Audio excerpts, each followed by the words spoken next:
చాలా మంది పిల్లలు చెబుతున్న సమస్య ఏంటంటే తాము ఎంత చదివినా కూడా గుర్తుండడం లేదు అంటారు. ఎంత కష్టపడి ఉదయం నుంచి సాయంత్రం వరకు చదువుతున్నా కూడా చాప్టర్ను మర్చిపోతున్నామని ఆవేదన వ్యక్తం చేస్తూ ఉంటారు. అయితే ఇలా గుర్తు ఉండకపోవడానికి వాతావరణ పరిస్థితులు కారణం కావచ్చు, లేదా ఆహార పద్ధతులు కావచ్చు. అయితే కారణాలు ఏవున్నా వారికి చదివింది గుర్తుండడానికి కొన్ని టెక్నిక్స్ పాటిస్తే చాలు. జపాన్ కు చెందిన విద్యార్థులు కూడా ఇదే టెక్నిక్స్ పాటించి 15 నిమిషాల్లో ఒక పాఠం మొత్తం మైండ్ లో స్టోర్ చేసుకుంటారు. ఇంతకీ జపాన్ విద్యార్థులు ఎలాంటి టెక్నిక్స్ పాటిస్తారు?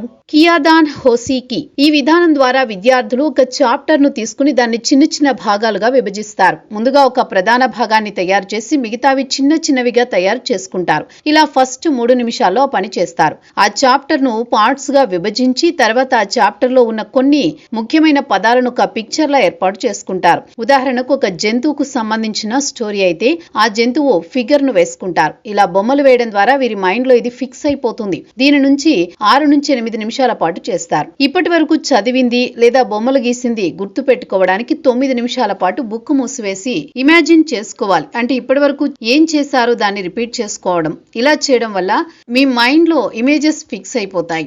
ఒక పాఠంలో ఉన్న ముఖ్యమైన పదాలను గట్టిగా చెప్పడం ద్వారా మన మైండ్ లో ఇది ఫిక్స్ అయిపోతుంది. ఈ ఇంపార్టెంట్ పదాలు ఎప్పుడు గుర్తుకొచ్చినా ఈ చాప్టర్ మొత్తం మైండ్ లో డిస్ప్లే అవుతుంది. ఈ విధానంలో మీరు ఇది వరకు చదివింది ఇతరులకు చెప్పినట్టు లేదా పక్కనే మరో వ్యక్తికి చెబుతున్నట్టు రివ్యూ చేసుకోవాలి. ఇలా చేయడం వల్ల ఈ పాఠం మరోసారి గుర్తుండిపోతుంది. ఈ విధంగా 5 పద్ధతులను ఉపయోగించి చదివిన పాఠం గుర్తుంచుకోవచ్చు. చాలా మంది బట్టి పట్టి మరీ చదువుతూ ఉంటారు. ఇలా చేయడం వల్ల కొన్ని చాప్టర్స్ మాత్రమే ఫిక్స్ అయిపోతాయి. కానీ ఇలా టెక్నిక్స్ గా చదవడం వల్ల బుక్ మొత్తం మైండ్ లో ఉండిపోతుంది. అప్పుడు ఎలాంటి చాప్టర్ కావాలంటే ఆ చాప్టర్ కు సంబంధించిన విషయాలను వెంటనే గుర్తుకు వస్తాయి. ప్రస్తుత కాలంలో చాలా మంది విద్యార్థులు చదివింది గుర్తులేదని బాధపడుతున్నారు. ఈ 5 ఏ ఒక్కటి ప్రయోగించినా చదివింది గుర్తుండిపోయే అవకాశం ఉంటుంది.